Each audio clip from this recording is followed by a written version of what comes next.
Hi everyone, Julia from Adiabella Rises. Just following on from mine and Palmina's weekly chat last night, I've come to realise that a lot of people aren't sure what to do after they've been at a situation where they might have a bit of energy funk or even a bit of funk within themselves. So I decided to do this video to let everyone know some of the things that they can be doing once they get home or in the car, once they've been around places like hospitals, shopping centres, anyone where there's a lot of people.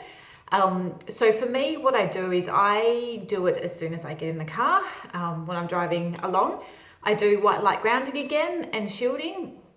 And then I just imagine the energy going down, releasing from my energy field down deep into Mother Earth.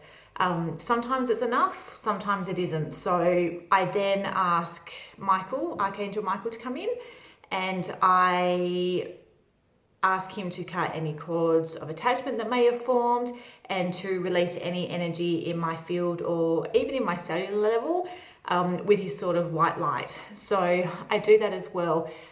There's also there's numerous ways that you can do it. So you can ask your guides to help release it for you. When you can get home, you can have a shower and just imagine the water washing away all of that energy that's hanging around, be it outside of your energy field or inside. You can use smudging, you can use sage incense, you can use the sticks, but obviously sometimes they can be quite expensive and hard to come by. So I actually just use the cheap white sage incense to give myself a bit of a smudge if I'm really feeling I need it.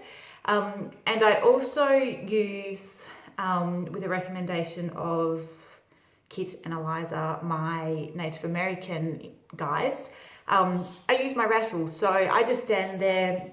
Again, I do the grounding.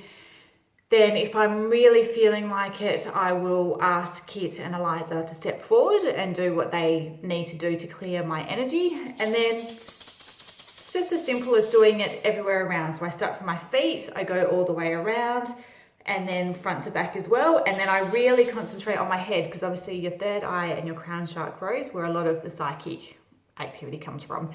And again, they sometimes do a couple of other little things in there, but I don't always remember them because they're doing them and I'm not doing them.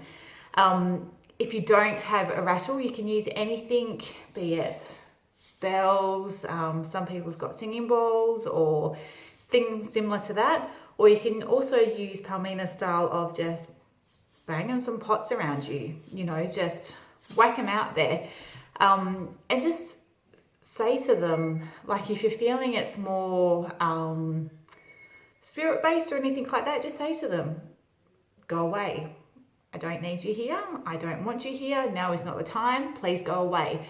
Remember, you are always in control of anything that happens to you. So obviously you can't always be in control of picking up energy, but you're in control of releasing it. You're in control of, if a spirit comes to you or anything like that, to say, now's not a good time, come back later.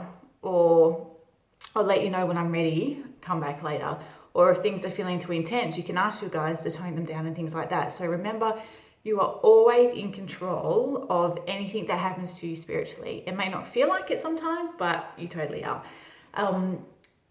Other things are, stamping your feet on the ground to really just imagine shocking that energy out of your field. I always, every single day when I go to bed and I'm lying in bed, again, I do my white light grounding. I ask for protection around the house, around the people that are in it, around my car, around my doggies. And then when I'm sitting there every single day and every single night, perhaps I should say, I will always ask Michael, and you can ask Raphael as well if you want to, because obviously he's a healing angel. But I always sit there and I ask him to clear my energy field of anything that may be there, whether it's intentional or not. And I also ask him to clear it at a cellular level, because for me, I don't just take it into my energy, I take it within as well, and things like my eczema start flaring up and things like that. So I always, no matter whether I've done readings or not, whether I've even gone out of the house or not, every single night I'm asking for it to be cleared from from everywhere, internally, externally. Because remember, even when you go on Facebook, every time I go on Facebook, there's a big shield between me and Facebook, because just reading other people's posts or anything like that can also affect you if you're that way inclined. So it's just really making sure your shields and everything are up. Watch the weekly ramblings if you need to find out what we say to use for those. And then just making sure you're clearing it when you get home, because even though you've suited up, you could still be hanging around the outskirts, or you may have intentionally taken it in even though you suited up because you've been thinking about something, or you've been around something for too long, or anything like that. So again, it's not that it's bad, but it's not your energy to be carrying. So release that shit. I hope this has helped. If you want any more tips, or if you want any more clarification, I'm trying to think, and hopefully I've said most of what I try and do.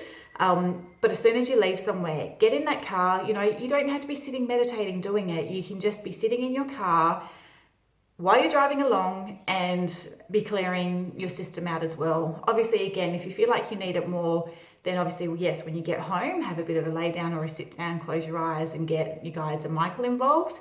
But it's really simple to do, and it's really so beneficial for you to do, because there's no reason that you should be carrying other people's energy from situations or anything like that. Even if you've helped them, even if you want to do stuff for them, once you've done it, you don't need to carry it anymore. So release it. Do yourself a favor and release it.